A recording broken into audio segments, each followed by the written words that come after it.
Gold, trusted gold buyers. మీరు తాకట్టు పెట్టిన బంగారాన్ని విడిపించి ఈ రోజు ఉన్న మార్కెట్ ధరకు కొనబడను.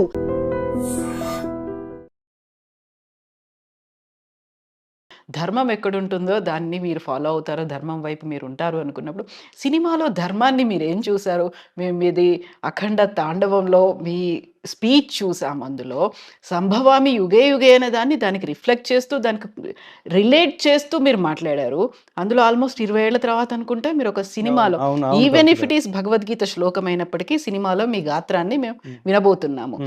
బట్ అక్కడ కూడా మీరు బోయపాటి సీనుకి సంబంధించో, లేకపోతే అక్కడ ఉన్నటువంటి హీరోలో, మ్యూజిక్ డైరెక్టరో వాళ్ళందరినీ కూడా ధర్మం వైపు, so cinema is a commercial thing. కంప్లీట్‌గా కమర్షియల్ ఉంటుంది. అందులో ఎంత డబ్బు పెట్టారు, ఎంత డబ్బొచ్చాయి, రికార్డ్స్, కలెక్షన్స్ దీని గురించే కదా మాట్లాడుకునేది మరక్కడ. మీరెందుకు అంతలా ఇన్వాల్వ్ అయ్యారు? సూపర్ ఏశారుగా. దీనికి సమాధానం చెప్తాను. నాకు నిజానికి చెప్పిన వాడి క్యారెక్టరు, చెప్పిన వాడి గమనం మీద ఒక స్పష్టమైన, ఒక ఖండితమైన అభిప్రాయం ఉంటే ఈ ప్రశ్న రాదు. హ్మ్. కారణం ఏమిటంటే, నేను సినిమా పరిశ్రమలో 2006 వరకు సినిమా పరిశ్రమతో ఒక అనుబంధంలో ఉన్నవాడిని. సినిమా గాయకుడుగా, సినిమా ఫంక్షన్స్, సినిమా వేదికలు అవన్నీ ఉన్నవాడిని. అవి నచ్చక ఆ మార్గంలో నేను ఇమ్మడక, ఇది మన మైండ్ సెట్‌కి, మన ఐడియాలజీకి సెట్ అవ్వట్లేదు. ఇది అంటే పూర్తిగా సెట్ అవ్వట్లేదు. మనుష్యాణం సహస్రేషు అంటాడు గీతలో. అంటే కోట్ల మందిలో ఒకడు జ్ఞానం కోసం ట్రై చేస్తాడు అని. అది ప్రతి ఫీల్డ్‌లో ఉంటుంది కవిత గారు. సినిమా అనేది తేలిగ్గా తీసేయటానికి వీల్లేదు. నేను ఇవాళ మీ ముందు కూర్చొని మాట్లాడుతున్నానంటే నా మొదటి ఇన్స్పిరేషన్ సినిమా. ఒక గదిలో నలుగురు కూర్చుని 40 కోట్ల మందికి ఒక సబ్జెక్ట్‌ని, ఒక సినిమాని వాళ్ళ హృదయాల్లోకి తీసుకువెళ్ళటం ఎలా అని ఆలోచించి సక్సెస్ అయ్యి వందల వేల కోట్లు సంపాదించగలరు. జాతిని కదిపేయగలరు. అలా నన్ను కదిపేసిన సినిమా ఏమిటో తెలుసా అండి? శంకరాభరణం. శంకరాభరణం ధర్మానికి సంబంధించిందా? అధర్మానికి సంబంధించిందా? అద్వైత సిద్ధికి, అమరత్వ లబ్ధికి గానమే సోపానము, సత్వసాధనకు, సత్యశోధనకు సంగీతమే ప్రాణము. ఆ పాటలు నా హృదయంలో, ఆ డైలాగ్స్ నా హృదయంలో, విశ్వనాథ్ గారి సినిమాలో జయంతితే సుకృతినో రససిద్ధాః కవీశ్వరాః నాస్తి తేషాం యశఃకాయే జరా మరణజం భయం. ఇట్లాంటివన్నీ నా జీవితం మీద చాలా ప్రభావితం చూపించడం కారణంగా నేను హైదరాబాద్‌కి ఎర్ర బస్ ఎక్కి హైదరాబాద్‌కు వచ్చి త్యాగరాజ ప్రభుత్వ సంగీత నృత్య కళాశాలలో కర్ణాటక శాస్త్రీయ సంగీతం అభ్యసించడానికి వచ్చాను. దానికి మూల కారణం సినిమా. చిన్న విషయం కాదు. ఒక సినిమా ఎలా ప్రభావితం చేస్తుందంటే జనాల్ని, నేను దుర్మార్గుడిగాను మార్చగలదు, సన్మార్గుడిగాను మార్చగలదు. దుర్మార్గుడిగా ఎంతమందిని మార్చిందో నాకు తెలియదు. నన్ను గొప్ప మార్గంలోకి ప్రవేశపెట్టి నా జీవితాన్ని, నా జన్మని చరితార్థం చేయగలిగే స్ఫూర్తినిచ్చింది సినిమా. ఆ మార్గంలోకి నన్ను ప్రవేశపెట్టింది సినిమా పాట, సినిమా గాత్రాన్ని నాకు రుచి చూపించి నాలో సనాతన ధర్మ బీజాల్ని నాటిన ఇటీవలే స్వర్గస్థులైన కీర్తిశేషులు మా నాన్నగారు లక్కావజ్జల కాశీ విశ్వనాథ శర్మ గారు. ఆయన నాకు పరిచయం చేసింది ఘంటసాల గారి పాట. ఆయన చాలా గొప్ప గాయకుడు. ఆ పాట ద్వారా నేను ఎంత దూరం వెళ్ళానంటే, ఆ పాట పాడిన గాయకుడిని దగ్గర పెట్టుకుని, నందనవనమున ఈ లోకమునే సృష్టించిన ఓ వనమాలి మరచితివో మానవ జాతిని దయమాలి.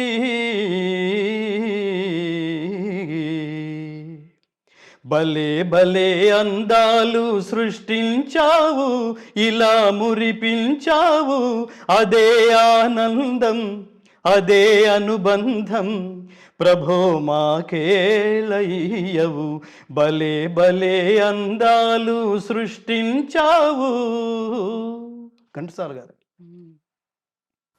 నైనం ఛిందంతి శస్త్రాణి నైనం దహతి పావకః న చైనం క్లేదయంత్యాపః న శోషయతి మారుతః న శోషయతి మారుతః.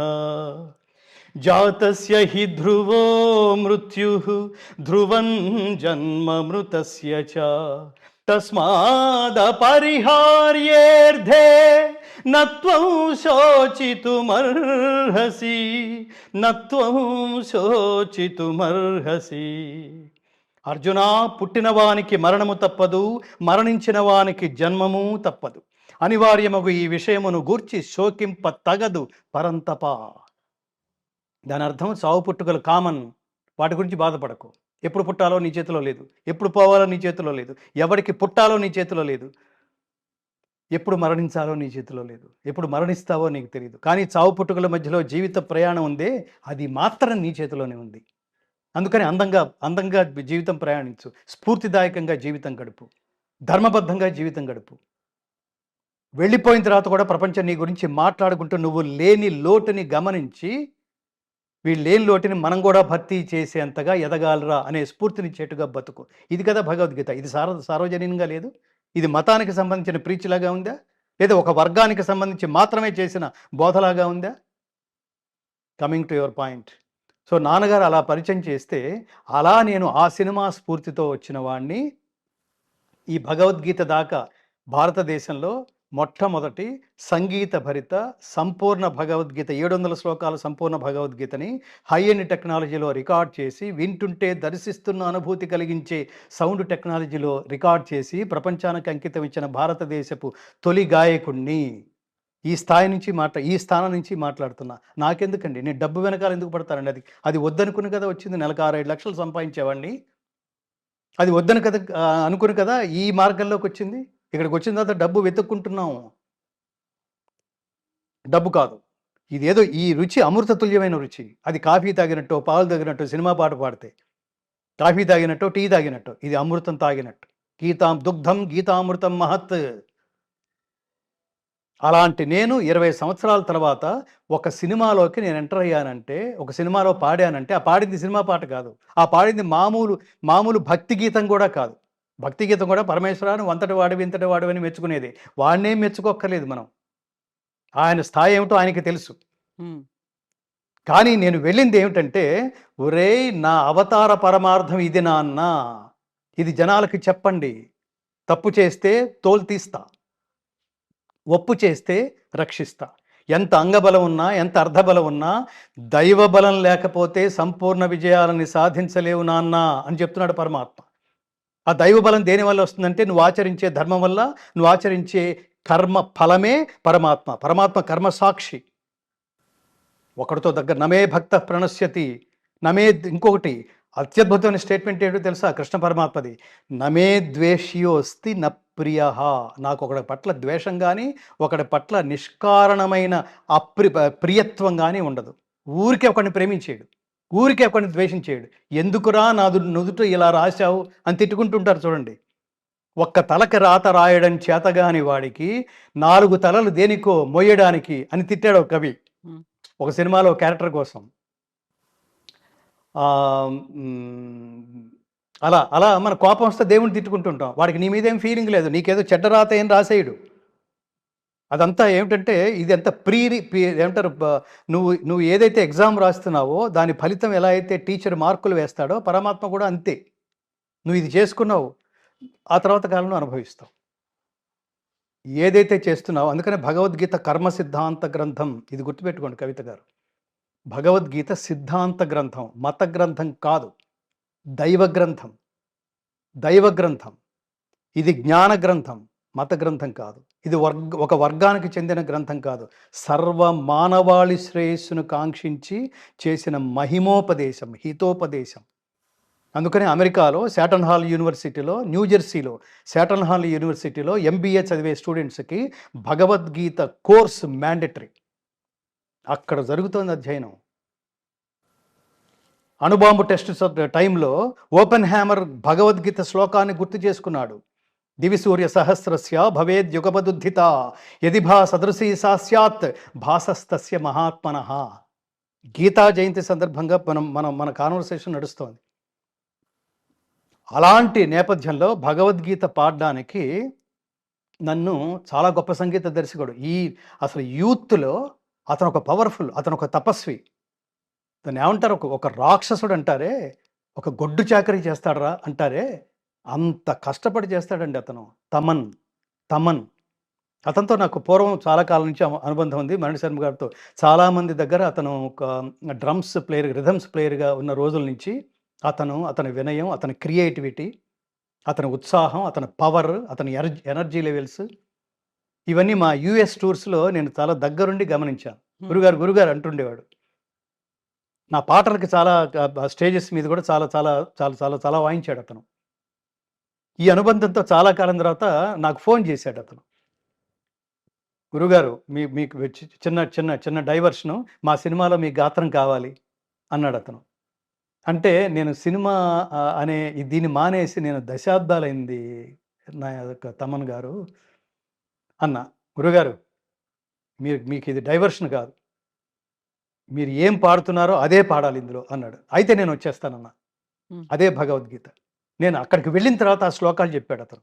ఏం శ్లోకాలు చెప్పాడంటే, పరమాత్ముడి అవతార పరమార్థముని తెలియచేసే అత్యద్భుతమైన భగవద్గీతలో 4వ అధ్యాయంలో 7-8 శ్లోకాలు, ఆ శ్లోకాలే పాడించాడు అతను. ఇది పాడాలి గురువుగారు, నేను జస్ట్ ట్యూన్ ఇస్తాను, కానీ ఏమిటంటే అది మీరు వచ్చేసరికి దాన్ని ఒక లిప్ మూమెంట్ ఇచ్చి రికార్డ్ చేసేసాము, షూటింగ్ చేసేసాము, మీరు ఆ లిప్ మూమెంట్కి తగ్గట్టుగా పాడాలి అన్నాడు. అది చూసి అసలు ముందు ఆ సీన్ చూస్తే నాకు పులకరింతలు కలిగింది. ఒక కీలకమైన సందర్భం అది, అఖండ 2. దానికి వెళ్ళే ముందు అక్కడ ఆ సినిమా దర్శకుడు బోయపాటి శ్రీను, నేను అతను చూసినప్పుడు నేను అనుకున్న అఖండ, నేను 1 చూసినప్పుడు అఖండ 2 అనౌన్స్ చేసినప్పుడు ఇతనే ఈ సినిమాకి సరైనోడు అనిపించిందండి. ఇలాంటి సినిమాలకి ఎందుకంటే అతను డీటెయిల్డ్ వర్క్ చేస్తాడు, అతనికి ఎమోషనల్గా నేను కనిపించింది. అతను కూడా గురువు ముత్యాల సుబ్బయ్య గారికి అసిస్టెంట్గా, నేను సినిమా జర్నలిస్ట్గా ఉన్నప్పుడు ముత్యాల సుబ్బయ్య గారికి అసిస్టెంట్గా చేసే రోజుల నుంచి అతను తెలుసు, నేను అతనికి తెలుసు. అట్లా ఆ పెద్దరికం, ఆ గౌరవం ఇస్తూ ఉండేవాడు. ఇప్పుడు నేను ఈ మార్గంలో ఉన్న కారణంగా అతనికి నా గురించి పూర్తిగా తెలుసు. కూర్చోబెట్టి అతను దాదాపు 1 గంట సేపు నాకు మీతో పంచుకోవాలని గురువుగారు, నాకు ఈ సబ్జెక్ట్ అంతా మీకు చెప్పాలని గురువుగారు, అత్యంత కీలకమైన సందర్భాలు, ఆ సన్నివేశాలు అన్నీ చెప్పాడు అతను, డైలాగులతో సహా. ఇది మోస్ట్ పవర్ఫుల్ సినిమా.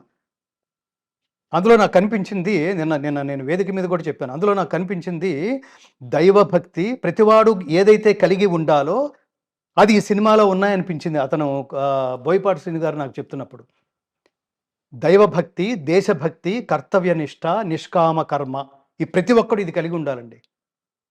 కృష్ణుడి మీద భక్తి అని చెప్పటం లేదు, దైవభక్తి. రెండవది దేశభక్తి, ఏ దేశంలో పుట్టావో దాన్ని ప్రేమించినాన్న, దాని విలువ తెలుసుకోరా, దాన్ని రక్షించడం కోసం ప్రతిరోజు 5 నిమిషాలు ఆలోచించు, ఈ దేశం కోసం నేనేం చేశాను, ఈ దేశం ఇవాళ ఎంత దారుణమైన స్థితిలో ఉంది, ఎంత ఇన్సెక్యూర్డ్గా ఉంది. ఎవడో ఒక మోడీ తెలుసుకుంటే సరిపోతుందా? ఇందాక మీరు అన్నారు, ఒక మోడీ రియాక్ట్ అయితే సరిపోతుందా? ప్రతి ఇంటి నుంచి రియాక్షన్ కావాలి కదా. నేను హర్ట్ అయింది అది. నువ్వు హిందువా అని అడిగి చంపేస్తే ఇది ప్రతి ఒక్కడిని అన్నట్టు కదా. వాడు రేపు ఇంట్లో కూడా వచ్చి అదే పని చేస్తాడు. నువ్వు హిందువా అంటే నేను అవునంటాడు. వాడి పాపాన వాడే పోతాడని అంత అతి సంయమనం ఏమిటి హిందువులు? ఇలాగే ఉంటే భవిష్యత్తు భారతదేశం ఏమిటి? భారతదేశానికి పూర్వ వైభవం కావాలా? అసలు వైభవమే లేకుండా చేసే వాళ్ళని వాళ్ళ ముందు అసలు శిరస్సు ఉంచాలా? వాడి పాపను వాడే పోతాడు అనుకుని, లేదా రియాక్ట్ అవ్వాలా? అట్టి స్వధర్మాచరణమున మరణము సంభవించినను మేలే, లే జాగృత, ఫైట్ ఫర్ ది ధర్మ అంటున్నాడు కృష్ణుడు. అది మనకి పట్టలేదా? ఊరికే గీతా పారాయణాలు చేసేస్తున్నావు 700 శ్లోకాలు. ఎవరికి కావాలరా నీ పారాయణం? దాని అర్థం తెలుసుకో, అది కృష్ణుడు చెప్తోంది. దాన్ని ఆచరించు, అది కృష్ణుడు చెప్పింది. దాన్ని ప్రచారం చేయి. ప్రతి ఒక్కళ్ళలోనూ, మీ ఇంట్లో తల్లి ఉంటే, నేను ప్రతి ముందు తల్లులందరికీ చేతులెత్తి నమస్కరించి చెప్తుంటాను ప్రతి కార్యక్రమంలోనూ. ఈ గీతా జయంతి సందర్భంగా కూడా మీ పిల్లలకి ఒక భగవద్గీత శ్లోకం రోజు మీరు ఒకటి నేర్చుకుని దాని తాత్పర్యం మీకేమర్థమైందో ఆ తాత్పర్యం మీ పిల్లలతో పంచుకోవడానికి ప్రయత్నించండి. అసలు ఐడియాలజీనే లేకుండా మీ ఇంట్లో పిల్లలు పెరిగేస్తే వాడు ఏం డబ్బు సంపాదించడానికి తప్ప ఇంకా దేనికి పనికి వస్తాడండి? నైతిక విలువలు లేకుండా పెంచేస్తే ఇంకా దేనికి పనికి వస్తాడండి? ఈ మధ్యలో ఫ్రీక్వెంట్గా చూస్తున్నాం, వేల కోట్లు పెట్టి సినిమాలు తీస్తే ఆ తర్వాత సంగతి. టికెట్ రేట్లు బాగా పెరగటం వల్ల అవన్నీ రాంగ్ నోషన్స్. ఎవడు చూడమన్నాడు సినిమా? రేట్ ఎక్కువ ఉంటే షర్ట్ కొంటున్నాడండి మీరు? రేట్ ఎక్కువ ఒక బ్రాండ్ షర్ట్ దగ్గరికి వెళ్ళారండి మీరు ఉదాహరణకి. ఆ బ్రాండ్ కొనాలి. పీటర్ ఇంగ్లాండ్ అన్నాడు వాడు. ఆ బ్రాండ్ షర్ట్ మీరు కొనాలి అంటే అది 5,000 చెప్పాడండి. 5,000 మీరు నేను పెట్టగలమా? అక్కర్లేదులే నాయన, నాకు 500 షర్ట్ చాలు అని పక్కకి వెళ్తాం, ఇంకోటి ఏదో కొనుక్కుంటాం. అంతే తప్ప నువ్వు పేదవాడికి దూరంగా ఎదుగుతున్నావు, నువ్వు అసలు ఇక్కడ ఉండటానికి వీల్లేదు, ఎలా అయినా సరే మీ షాప్లో మీ షర్ట్లని దొంగతనం చేసి లేని పేదవాళ్ళకి పంచి పెడతాను అని అంటే అదేమి నాన్ సెన్స్, ఏం ఐడియాలజీరా? ఏవి తిని పెరిగారు మీరు? అలా ఒకడు సినిమాల్ని దొంగతనం చేసి పేదవాళ్ళకి పోయి ఏమి ధర్మం అండి? ఎవడి సొమ్ము అండి? ఎవడి ధర్మం అండి ఇది? ఆయన హీరోగా పొగుడుతున్నారు కదా, అదే రాబిన్ హుడ్ హీరో. అయ్యాడు కదా. మీరు హీరోగా పొగిడినంత మాత్రాన వాడు హీరో అయిపోడు. మీ స్థాయి అదని అర్థం. అదే అంటున్నా, మీ ఐడియాలజీ అదని అర్థం, మీకున్న కెపాసిటీ అదని అర్థం, మీకున్న జ్ఞానం అదని అర్థం. మీరు హీరో అంటే వాడు హీరో అయిపోడు. మీ నాలెడ్జ్ అలా తగలనిది అనమాట. దొంగతనం చేసేవాడు హీరో ఏమిటి? ఆకలేసి ఒకడు రొట్టె దొంగతనం చేశాడండి ఉదాహరణకి. స్థిరనిష్ట అంటే ఇది. మీరు ఇట్లాంటి వాటిల్లో మీరు ఈ పదాలన్నీ స్థిరనిష్ట. ఎన్ని కష్టాలు ఎదురైనా సరే వాడు అబద్ధం ఆడలేదు. అతని చరిత్ర మనకు తెలియట్లేదు. హరిశ్చంద్రుడు అప్పుడు సాధ్యమైనప్పుడు ఇప్పుడు సాధ్యం కాలేదండి? ఇప్పుడు సాధ్యం కాదా? ఆయన ఉదాహరణకు కాదా మనకి? ఆచరించిన వాడు మామూలు వాడు కాదు, మహారాజు. కాటి కాపరిగా నిలబడ్డానికి సిద్ధపడిపోయాడు. ఎంత స్థిరనిష్ట ఉండాలండి దానికి? అలా అతను హీరో ఎలా అయిపోతాడు? ఈ దొంగతనం ఎవర్రా నిన్ను పెంచింది అది అడగాలి నిన్ను. చిచ్చి దొంగతనం చేయడం ఏమిటిరా? తప్పు చేస్తే ముందుకు కరిగే. అప్పుడు పోలీసు వ్యవస్థ ఎందుకు? ప్రతివాడు ఒక స్టోరీ చెప్తాడు. నేను ఇందాక అదే చెప్తోంది. వాడు రొట్టె కోసం ఒక దొంగతనం చేశాడు, అలా వదిలేసామనుకోండి, వాడు ఎందుకు చేసావురా అని అడిగావు, వాడు పెద్ద స్టోరీ చెప్పాడు. మన యువతలు చాలా సినిమాలు జోకులు కూడా ఉన్నాయి. వాడు స్టోరీ చెప్పగానే వీడి యువతలు వాడు విలవిల్లాడిపోయి సర్లే ఇట్స్ ఓకే అన్నాడు అనుకోండి. అప్పుడు వాడు దేనికి అలవాటు పడతాడు? మన ఈ దొంగతనాన్ని కొంచెం పెంచుతాడు. ఇప్పుడు నెక్స్ట్ బ్యాంక్ దొంగతనానికి పాల్పడతాడు, ఇంకో పెద్ద స్టోరీ చెప్తాడు. ఇప్పుడు వీడు కూడా ఇప్పుడు ఈ సినిమాని వాడి పేరేమిటో, ఈ సినిమాని దొంగతనం చేసిన వాడు కూడా వాడు నీకు దీనికి ఇన్స్పిరేషన్ ఏమిటి?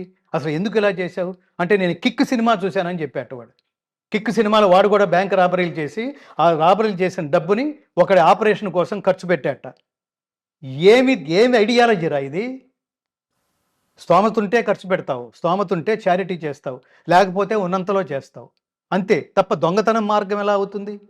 అది అధర్మం కదా. ఇప్పుడు అదే ధర్మం అయితే ఇంకా భగవద్గీత ఎందుకు, ఇంకా పరమాత్మ ఎందుకు, ఇంకా గైడ్స్ ఎందుకు మనకి? గైడ్ కదా ఆయన. దొంగతనం అనే ఆలోచనే తప్పని చెప్తుంటే గీత, ఆలోచనే తప్పు, ఆలోచనే అధర్మం అని చెప్తుంటే వీడు ఆచరించేసి ఇప్పుడు ఎక్కడున్నాడు? అతను జైల్లో ఉన్నాడు. రోడ్డు మీద జనాలందరూ వచ్చి నిరాహార దీక్షలు చేయాలి కదా. లేదండి అతను చేసిన ధర్మమే అనగలరా? అసలు ఏ సమాజంలో ఉన్నారా మీరు? ఏది మాట్లాడితే ఏది తోస్తే అది మాట్లాడేసి దాన్ని వీడియో చేసేసి సోషల్ మీడియాలో పెడతారా? ఏది అనుకుంటే ఎంత దిగజారితే అన్ని అవకాశాలు వస్తాయని చెప్పి బట్టలన్నీ తీసేసి డ్యాన్సులు చేసి, ఆడపిల్లలండి ఎవరు చేస్తున్నారో వాళ్ళని అంటున్నా, దాన్ని సమర్థించుకుంటారా? పిచ్చి డ్రెస్సులు వేసుకోవటం, మానసిక బలహీనలేమో దాన్ని ఇష్టం వచ్చినట్టుగా కామెంట్ చేయటం, మళ్ళీ ఈ కామెంట్ చేసిన వాళ్ళు రివర్స్ క్లాస్ తీసుకోవటం.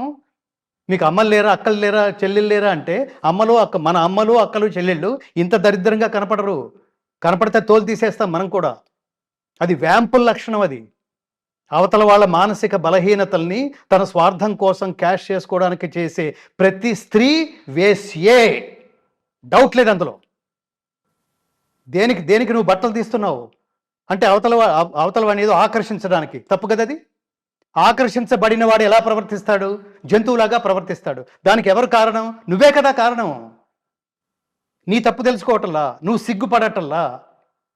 నేను ఎప్పుడు చెప్తుంటాను, స్త్రీ జాగ్రత్తగా ఉండాలండి. అందుకని ఇంకా గట్టిగా తిట్టాలి వాళ్ళని.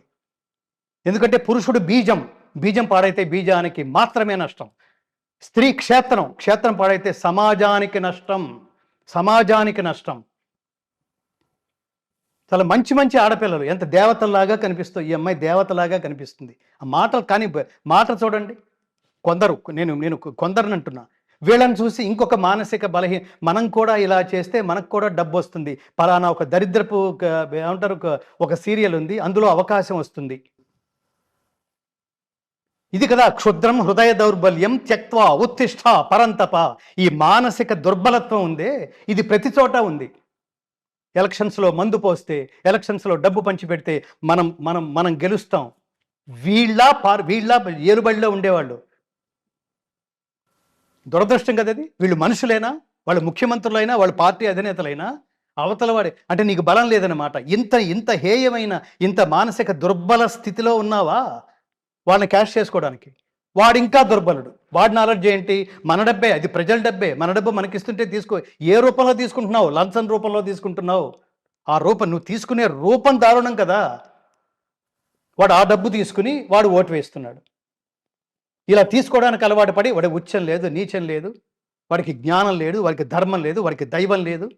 వీళ్ళందరూ మళ్ళీ గుళ్ళో ప్రత్యక్షం అవుతుంటారు బొట్లు పెట్టుకుని. అసలు వీళ్ళకంటే మహాభక్తులు ఇంకొకరు లేరు. దేవుడు చుట్టూత అధర్మపరులే. వాళ్ళే కదా డొనేషన్స్ ఇచ్చేది, వాళ్ళే టెంపుల్స్ కట్టిస్తూ ఉంటారు. ఏంది దానికే అదే చెప్పేది. నాదత్తే కస్యచిత్ పాపం నచైవ సుకృతిం విభు అజ్ఞానేనావృతం జ్ఞానం తేన ముహ్యంతి జంతవః. 100 పాపాలు చేసి ఒక పుణ్యం చేస్తే అన్నీ కడిగేసినట్టు అయిపోతుంది నువ్వు అనుకుంటావేమిటరా? ఏ శాస్త్రంలో చెప్పాడు అది? ఈ శ్లోకంలో చెప్తున్నాడు. నాదత్తే కస్యచిత్ పాపం నచైవ సుకృతిం విభు అజ్ఞానేన ఆవృతం జ్ఞానం తేన ముహ్యంతి జంతవః. అంటే అర్థం ఏమిటంటే క్లారిటీ ఇస్తున్నాడు పరమాత్మ. పాపం పుణ్యం రెండు నీ అకౌంటే. ఈ రెండిటితో నాకు సంబంధం లేదు.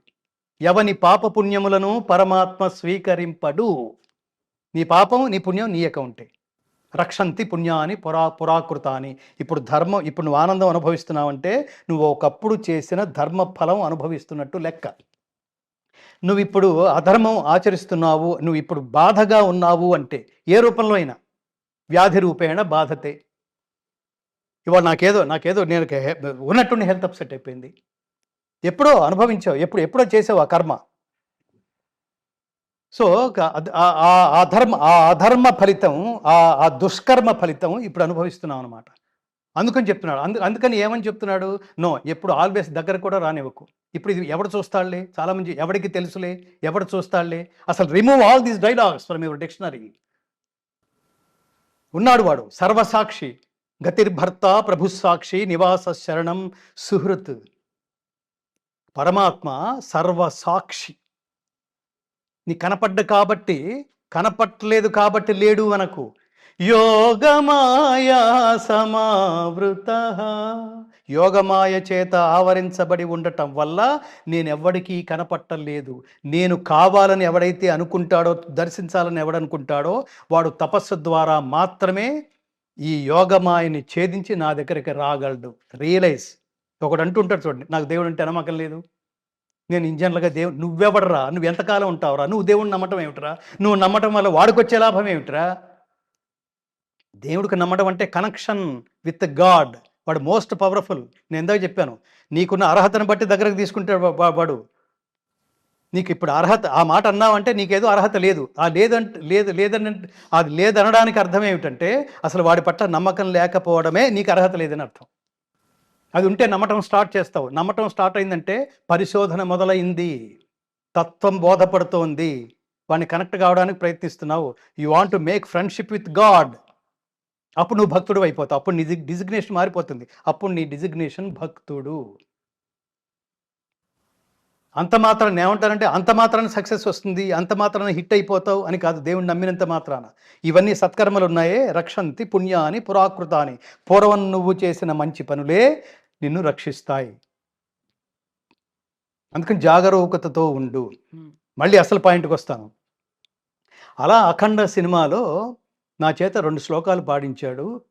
ఎవరు? తమన్ గారు, అలాగే బోయపాటి శ్రీను గారు నాతో కాసేపు మాట్లాడినప్పుడు నేను చాలా ఇన్స్పైర్ అయ్యి నేను కరెక్ట్ ప్లేస్కే వచ్చాను. ఎందుకంటే సినిమా వాతావరణం, ఆ జనాలు తిరిగే ఆ పద్ధతి, వాళ్ళు మాట్లాడుకునే భాష, ఆ జోకులు అవన్నీ, అంటే ఈ జనరేషన్ అయితే ఇంకా దారుణంగా ఉన్నాయి. రకరకాల మాటలు అవి. అది ఎందుకో అది మనం అక్కడ కూర్చుని మనం అవి వినలేము, దాన్ని అవాయిడ్ చేయలేము, వాళ్ళని కంట్రోల్ చేయలేము. అలా ఉంటుంది. కానీ ఇక్కడ నన్ను అంత గౌరవంగా రిసీవ్ చేసుకున్నారు. ఆ రోజు నందమూరి బాలకృష్ణ గారు కూడా రావాల్సింది, అక్కడ మిస్ అయ్యాం. ఆయన కూడా వచ్చి వినాలనేది ఆయన ఆకాంక్ష. ఆయన పార్టీ ఆయన ప్రజాసేవకుడుగా కూడా ఆయన పనులు చేయడం కారణంగా ఆ రోజు విజయవాడలో ఏదో కార్యక్రమాలుండి ఆయన వెళ్ళారు. రాలేకపోయారు. సో ఇది అయిపోయింది. రికార్డింగ్ అంతా అయిపోయింది. నేను మొన్న మళ్ళీ కమింగ్ టు ది పాయింట్, మొన్న స్టేజ్ మీదకి నేను రావడానికి కారణం అక్కడికి అది అయిపోయింది అనుకున్నా. మళ్ళీ తమన్ ఫోన్ చేసి, గురుగారు బాలకృష్ణ గారు మేమందరం కలిసి భగవద్గీతతో ఈ కార్యక్రమం, భగవద్గీతాలాపనతో మా అఖండ 2 ప్రీ రిలీజ్ ఫంక్షన్ ప్రారంభమైతే బాగుంటుంది అని అనుకున్నాం గురుగారు.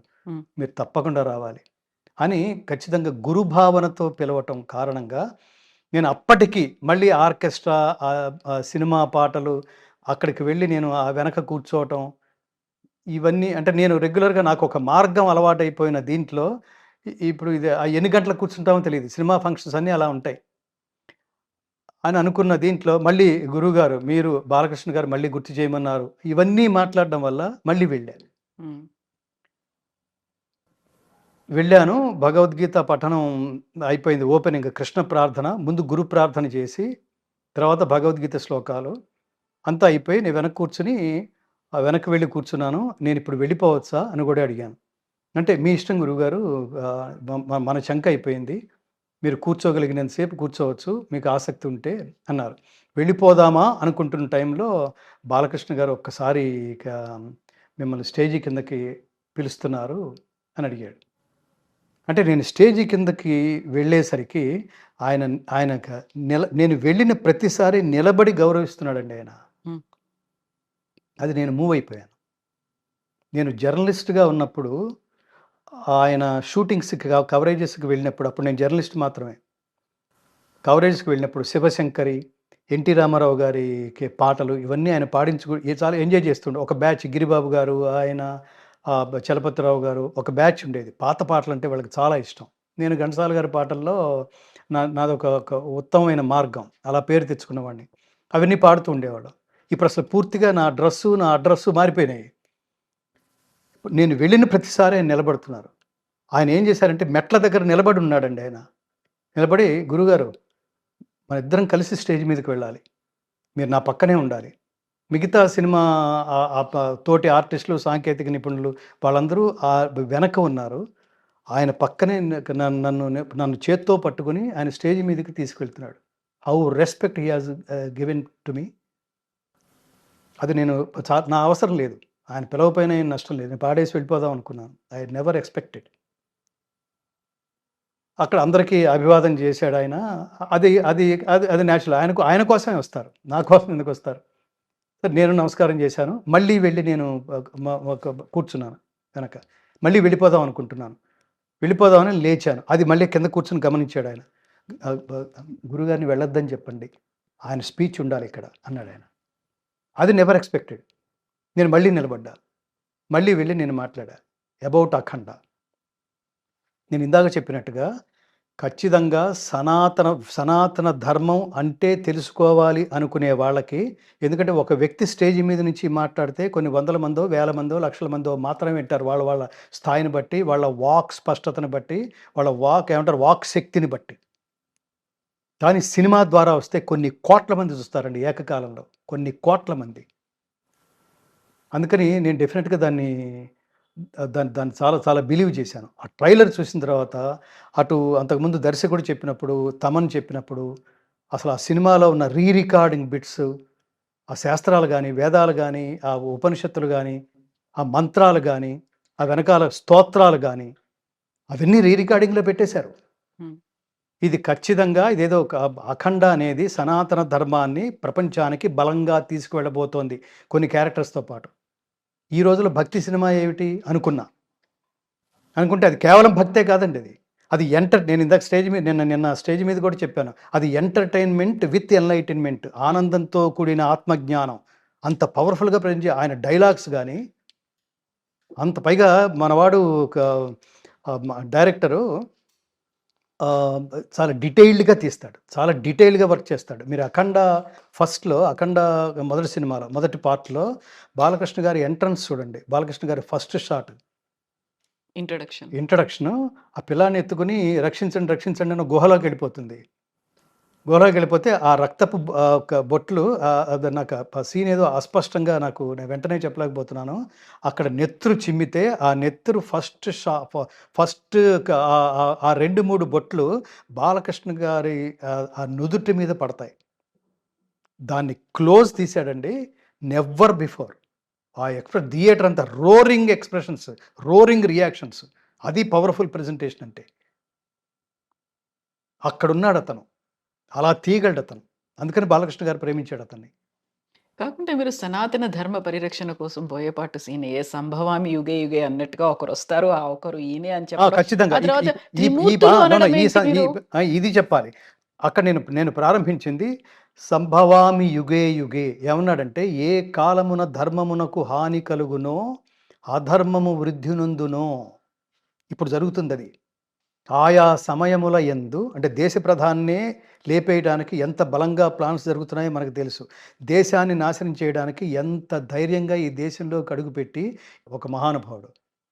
ఈ ధర్మ ప్రచారకులు ఎవరైతే గురువు స్థానాల్లో, స్వామీజీల స్థానాల్లో ఉన్నారో వాళ్ళు వాళ్ళ వ్యవస్థల్ని కాపాడుకోవటంలో చూపించే శ్రద్ధలో 5% సనాతన ధర్మ బీజాల్ని భక్తులలో, తమ అనుయాయులలో, అనుచరుల్లో నాటడంలో 5% చూపించిన సనాతన ధర్మం ఇవాళ ఇంత వీక్గా ఉండేది కాదు. నేను ఇవాళ జరిగిన దానికి నేను మనస్తాపం చెందాను, నా ప్రాణాలు అర్పించడానికి సిద్ధంగా ఉన్నాను అని ఒక స్వామీజీ రోడ్డు మీదకి వచ్చేసాడు అనుకోండి, ఎన్ని కోట్ల మంది వచ్చేస్తారండి? ఈ అలజడి ఎక్కడి దాకా వెళ్తుందండి? ఇతర దేశాల దాకా. అట్టి స్వధర్మాచరణమున మరణము సంభవించినను మేలే. ఫస్ట్ తిరగబడు. అసలు ముందు రియాక్షనే లేదు నీకు. హిందువు అని అతను ఎక్కుపెట్టి హిందువులందరినీ 26 మందిని పర్యాటకుల్ని చంపేస్తే ఏ హిందువుకి స్పష్టత లేక, ఏ హిందువు రియాక్ట్ కాకపోతే స్వామీజీలు తీసేయండి ఒక సెక్టార్. అసలు నువ్వు హిందువు అని ఫీల్ అవుతున్నావా? చెప్పుకోవడానికి బొట్టు పెట్టుకుని కనిపిస్తున్నావు తప్ప you are not real practicing Hindu. మనకి ఇక్కడ కావాల్సింది ఆచరణాత్మక హిందుత్వం, ఆచరణాత్మక సనాతన ధర్మీయులు కావాలి. ఆచరణాత్మక అంటే అర్థం ఏమిటంటే, నువ్వు మీ నాన్నంటే ఊరుకుంటున్నావా? మీ అమ్మనంటే ఊరుకుంటావా? నీ భార్యనంటే, నీ భర్తనంటే ఊరుకుంటున్నావా? నీ బిడ్డల్ని ఏమన్నా అంటే ఊరుకుంటున్నావా? వాలిపోవటం లేదు వచ్చి. నీ ప్రాపర్టీని అంటే ఊరుకుంటున్నావా? తిరగబడ్డం లేదు. అలాంటిది నీ ధర్మాన్నంటే ఊరుకుంటున్నావు అంటే దాని అర్థం ఏంటి? డ్రామా అన్నమాట. వదిలేయరా ఈ డ్రామాలు. ఎందుకురా హిందూ అని చెప్పుకుంటావు బయటకు వచ్చి? గుడికి వెళ్తున్నావు, దండం పెట్టుకుంటున్నావు, నెక్స్ట్ డే ఆ గుడి కూలగొడుతున్నారు, లేకపోతే విగ్రహం కూలగొడుతున్నారు. ఈ దండం పెట్టుకోవడానికి ఎవరికి రియాక్షన్స్ లేదు. వెళ్ళిన వాళ్ళు నీ ఇంటి పక్కనే గుడి. ఏ స్థితిలో ఉన్నారు? Check yourself first. నిన్ను నువ్వు ప్రశ్నించుకో. పిఠాపురంలో 24 విగ్రహాలను కూలగొడితే ఒక్కడు కూడా మాట్లాడలేదు. ఇక్కడి నుంచి 2-3 స్వామీజీలు వెళ్ళి ప్రెస్ మీట్ పెడతారా? పిఠాపురంలో ఉన్న హిందువులందరూ జీవించి ఉన్నారా? క్షుద్రం హృదయ దౌర్బల్యం. ఇదేంటి మానసిక దౌర్బల్యత్వం కాదది, మానసిక దుర్బలత్వం కాదది. భగవద్గీత చదవడం కాదు, ఆచరణాత్మక భగవద్గీత అర్థం చేసుకుని ఆచరించినప్పుడు మాత్రం ఏమర్థమైంది భగవద్గీత అన్నాడు కృష్ణుడు. ఇంతసేపు చెప్పాను కదా, 574 శ్లోకాలు చెప్పాను నేను, ఏమర్థమైంది అని అడిగాడు. అంటే అర్జునుడు అన్నాడు, నష్టో మోహ స్మృతిర్లబ్ధా త్వత్ప్రసాదాన్మయాచ్యుతా స్థితోస్మి గత సందేహ కరిష్యే వచనం తవా.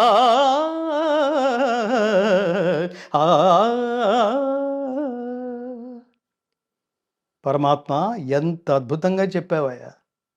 నువ్వు చెప్పిన భగవద్గీత అంతా నేను పొరపాటున అజ్ఞానంతో, తాత్కాలికమైన అజ్ఞానంతో నాకేం చేయాలో పాలుపోక ప్రత్యక్షంగా నా వైరిపక్షంలో ఉన్న తండ్రులు, తాతలు, గురువులు, మేనమామలు, సోదరులు, మనవళ్ళు, ప్రపితామహులు, ఆచార్యులు, హితైషులు, సన్నిహితులు, ఇంతమందిని చూసి వీళ్ళని చంపిన నెత్తుటి కూటితో రాజ్యాన్ని భోగించడం కంటే నేను వీళ్ళెవరిని చంపకుండా వెనక్కి వెళ్ళిపోయి భిక్షమెత్తుకుని బతకడమైనా శ్రేయస్సు అనిపించింది.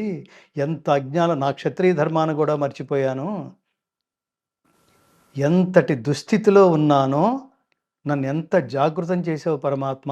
ధర్మతత్వాన్ని బోధించి, కర్మయోగాన్ని బోధించి, భక్తితత్వాన్ని బోధించి, చివరికి జ్ఞానం అంటే ఏమిటో చెప్పి, అన్నీ కలిపి కర్మని భక్తి శ్రద్ధలతో ఆచరిస్తే జ్ఞానం లభిస్తుందని చెప్పి ఎంత చైతన్యపరిచావు పరమాత్మ, నాకు అర్థమైపోయింది. నేను మారిపోయాను. నా స్వాభావిక కర్మని పునరుద్ధరించడానికి నువ్వు చేసిన హితోపదేశం నా బుర్రకెక్కేసింది పరమాత్మ. నష్టో మోహః, అజ్ఞానం నశించింది, జ్ఞానం లభించింది, డౌట్స్ అన్నీ క్లియర్, స్థితోస్మి గత సందేహః, సందేహాలన్నీ తొలగిపోయినాయి. ఇప్పుడు ఐఎమ్ రెడీ టు ఫైట్ అన్నాడు. భగవద్గీత చదివితే ఏమొస్తుందటంటే అజ్ఞానం పోతుంది, జ్ఞానం వస్తుంది, డౌట్స్ అన్నీ పోతాయి. ప్రతివాడికి కావాల్సింది ఇదే కదా. ఎవడరా దీన్ని మతం ఉంది, ఎవడరా దీన్ని ఒక వర్గానికి అంటగడుతోంది, ఎవడరా హిందూ మతం అంటే ఒక వర్గానికి, ఒక దేశానికి మాత్రమే చెందిందండి. కళ్ళు తెరవండిరా హిందువులారా, సనాతన ధర్మ బంధువులారా, ఇది సర్వశ్రేయోదాయకమైనది. అందరికీ, ఇది అందరికీ వర్తిస్తుంది కదా. లేకపోతే నేను ఏమంటానంటే ఇదే సందర్భంలో అసలు ఇది సర్వశ్రేయోదాయకమైంది కాకపోతే అంతరిక్షంలోకి వెళ్ళిపోయిన సునీత విలియమ్స్ మీకేంటి ఇంత, మీరు అసలు బతుకుతారో తిరిగి వస్తారో లేదో తెలియదు కదా. మీ మానసిక స్థితి ఏమిటి, మీ ధైర్యానికి రీజన్ ఏమిటి అంటే నేను ఆకాశంలోకి భగవద్గీత తీసుకువెళ్ళాను అని చెప్పిందండి. ఆకాశంలోకి నాకు ఆ స్థైర్యాన్ని ఇచ్చింది భగవద్గీత. ఎవరు చెప్పింది? సునీత విలియమ్స్. ఒలింపిక్స్లో పథకం సాధించిన, అప్పుడు మీరే ఇంటర్వ్యూ చేసినట్టు మను బాకర్, ఆ అమ్మాయి ఏముందంటే నాకు ఎన్నిసార్లు, ఇప్పుడు నేను ఓడిపోయానా నాకేం బాధ లేదు, ఇప్పుడు నాకు గెలిచానా గర్వం రాలేదు, ఎందుకంటే ఈ ఫలితం పరమాత్మదే, కర్మ మాత్రమే నేను స్పష్టంగా చేస్తా, జాగ్రత్తగా చేస్తా, ఎక్కడన్నా తప్పు ఎక్కడన్నా నేను ఫెయిల్ అయిన అనుకో, నా ఎఫర్ట్ 100% లేదనమాట, నేనేదో అనుకున్నాను అదేదో 99% ఉంది అనమాట, నా తపస్సు సక్రమంగా జరగలేదనమాట, ఐ ట్రై అగైన్ అనుకుంటాను తప్ప నేను ఆత్మహత్య చేసుకోను, నేను బలహీనపడను. ఇప్పుడు నేను గెలవటానికి కారణం నాకు ప్రతి క్షణం మనోధైర్యాన్ని ఇచ్చిన భగవద్గీత అంది ఆవిడ. ఆ మాట అన్నప్పుడు అందరూ వెల్కమ్ చేశారు. భగవద్గీత గొప్పతనం గురించి ప్రతి ఒక్కరూ మాట్లాడారు. కరెక్ట్‌గా ఒక నెల 2 నెలల క్రితం ఉమెన్స్ టీమ్ వరల్డ్ కప్‌ని గెలుచుకుంది. అక్కడ జెమిమా రోడ్రిగ్స్ అనే ఒక క్రిస్టియన్ అమ్మాయి, నేను 124 రన్స్ చాలా కీలకమైనటువంటి రన్స్ చేసినప్పుడు నా ఎదురుగా జీసస్ కనిపించారు, ఆయన ఇచ్చినటువంటి ధైర్యంతోనే నేను ఆడగలిగాను అనేటువంటి మాట. నెక్స్ట్ మ్యాచ్‌లో తను 20 ఆర్ 25 కొట్టి ఔట్ అయిపోయింది. ఇప్పుడు నీకు జీసస్ కనిపించలేదా అనే మాట చాలా వరకు క్రిటిసిజం చేశారు. అసలు జీసస్ గురించి ఆ అమ్మాయి ఎలా మాట్లాడుతుంది, ఆయన లేకపోతే ఈమె ఆడలేదా? భగవద్గీత గురించో మనం అంత గౌరవంగా భక్తిపూర్వకంగా మనం చూసినప్పుడు జీసస్ అనే అమ్మాయి తన నమ్మకాన్ని చెప్తే ఎందుకని యాక్సెప్ట్ చేయలేకపోయాం? ఇది చాలా మంచి క్వశ్చన్. అక్కడ వ్యక్తిగతంగా మాట్లాడుతోంది ఆవిడ, ఒక జీసస్. ఇప్పుడు మనం చెప్పినవన్నీ, ఇప్పుడు ఏదైతే ఉదాహరణలు చెప్పానో ఇది కృష్ణుడి దయ వల్ల అంటలేదు, కృష్ణుడి కాన్సెప్ట్. ఆయన నన్ను అని చెప్పలేదు, నా ఐడియాలజీ ఏదైతే ఉందో, అందుకని భగవద్గీత సిద్ధాంత గ్రంథం అన్నాం. వాడెవడో చెప్పాడు, బ్లైండ్గా నేను బిలీవ్ చేస్తాను, అది జరగకపోని అనే గ్రంథం కాదు. అనే గ్రంథం అయితే అది మత గ్రంథం అవుతుంది. ఎవడి ఐడియాలజీ, నేను చాలా ఫ్రీక్వెంట్గా చెప్తుంటాను కవిత గారు, ఎవడి ఐడియాలజీ అయితే సార్వజనీనం అవుతుందో దాని పేరు ధర్మం. ఎవడి ఐడియాలజీ అయితే ఒక వర్గానికి మాత్రమే పరిమితం అవుతుందో దాని పేరు మతం. ఇక్కడ ఏమని చెప్తున్నాడు భగవద్గీతలో, యోయో యాం తనుం భక్తః శ్రద్ధయార్చితుమిచ్చతి తస్యాచలాం శ్రద్ధాం తామేవ విదధామ్యహం. ఏ భక్తుడు ఏ దేవతా స్వరూపాలని అర్చించగోరుతున్నాడో వాడికి ఆయా దేవతల పట్ల స్థిరమైన శ్రద్ధను ప్రసాదించుతున్నాను. నేను ప్రసాదించే ఆ స్థిరమైన శ్రద్ధతో ఆ భక్తుడు ఆయా దేవతలని ఆరాధించి వాళ్ళ ద్వారా, నేను అనుగ్రహించే శక్తితో వాళ్ళ ద్వారా వాళ్ళ అనుగ్రహానికి పాత్రుడై తమ అభీష్టాలని నెరవేర్చుకొనుచున్నాడు ఆ భక్తుడు. ఎంత క్లారిటీ ఉందండి. నన్నే అంటలేదు, ఏ రూపంలో అయినా. అందుకనే రాముడైనా, కృష్ణుడైనా, లక్ష్మీదేవైనా, సరస్వతి అయినా, ఎవరైనా. కానీ గుర్తుపెట్టుకో, వాళ్ళందరూ కామ్యదేవతలు మాత్రమే, ఆయా కోరికల్ని తీరుస్తారు. కానీ నేను మోక్ష దేవతని. నా ముందు నిలబడితే ఏం కావాలి? మోక్షం. ఎందుకు కావాలి? అది శాశ్వతానందమయ స్థితి కాబట్టి.